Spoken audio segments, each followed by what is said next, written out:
మెదక్ జిల్లా నర్సాపూర్ మున్సిపాలిటీ పరిధిలోని శివాలయం వీధిలో గల బేడ బుడగ జంగాల కాలనీలో మున్సిపల్ అధికారులు మరియు 4వ వార్డు కౌన్సిలర్ ఎరకల యాదగిరి ఆధ్వర్యంలో బోరు వేయించడం జరిగింది. ఇందులో భాగంగా గత 4 సంవత్సరాల నుంచి కాలనీలో నీళ్ల ఇబ్బంది ఉండడంతో మున్సిపల్ సంబంధిత అధికారులు మరియు కౌన్సిలర్ బోరు వేయించడంతో కాలనీ వాసులు సంతోషాన్ని వ్యక్తపరిచారు. అంతేకాకుండా గతంలోనూ వార్డు కౌన్సిలర్ అయినటువంటి యాదగిరి ఎన్నో మంచి కార్యక్రమాలు చేపట్టారని కాలనీ వాసులు ఆయనకి ఈ సందర్భంగా ధన్యవాదాలు తెలియజేశారు.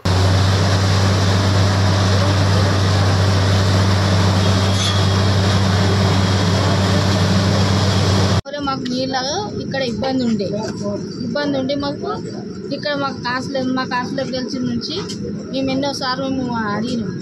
అడిగితే కూడా నీళ్ళ సమస్య బాగా చాలా మంది ఎంతో మంది చూసినాం, కాలేదు వాళ్ళతో. ఇప్పుడు మా ఇక్కడ కాసులతో వచ్చింది చేసిండు, మాకు నీళ్ళు ఇబ్బంది. ఇప్పటికీ ఇప్పుడు బోర్ వేసిండు, వచ్చినాయి నీళ్ళు. మా సంతోషం అయింది. మా కాలేజీ బుడిగ జంగాల కాలేజీ మాకైతే సంతోషం. నమస్కారం. నర్సాపూర్ మున్సిపాలిటీ పరిధిలోని 4వ వార్డు సంబంధించిన బుడిగజంగా కాలనీలో గత 4 సంవత్సరాల నుండి నీటి సమస్య తీవ్రంగా ఉన్నది.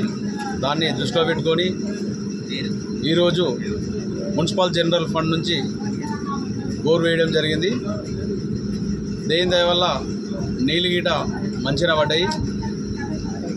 దీంతో ఈ కాలనీలో నీటి సమస్య తీరుతుందని కోరుకుంటున్నాను.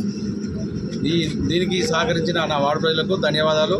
అదేవిధంగా మున్సిపల్ కమిషనర్ గారికి మరియు మున్సిపల్ చైర్మన్ గారికి, నాతోటి పాలకవర్గానికి ధన్యవాదాలు. మరిన్ని అప్డేట్స్ కోసం మా ఛానల్ని సబ్స్క్రైబ్ చేయండి.